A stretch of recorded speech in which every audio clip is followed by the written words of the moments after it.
গেল বছর বলেছিলেন আর ফিরবেন না রূপালী পর্দায়। বিগত দুটি ছবিতে শেষবারের মতো হাজির হবেন 2025-এ। সেই দুই ছবির একটি নিয়ে অবশেষে দর্শকদের সামনে হাজির হলেন তিনি। বলছি বিক্রান্ত মাসির কথা।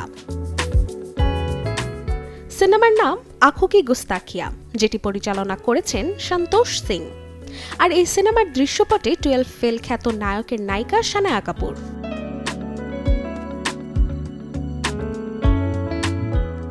প্রচারের স্বার্থে এরই মাঝে প্রকাশ পেয়েছে এর একটি গান, টিজার এবং ট্রেলার, যা ইউটিউবে লুফে নিয়েছে দর্শক।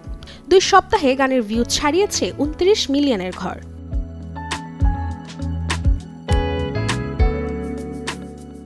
সিনেমার গল্প এগিয়েছে একজন অন্ধ গানের শিল্পী ও থিয়েটার আর্টিস্টের একটি ট্রেন জার্নি ঘিরে।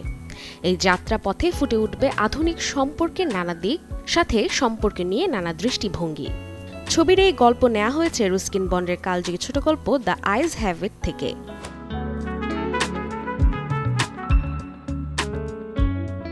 অন্ধ সঙ্গীত শিল্পীর চরিত্রে কেমন অভিনয় করলেন বিক্রান্ত মাসি, তার সাথে জুটি হিসেবে কতটা নজর কাড়বেন সানায়া কাপুর, উত্তর মিলবে 11 জুলাই প্রেক্ষাগৃহে। Desk report, channel 24।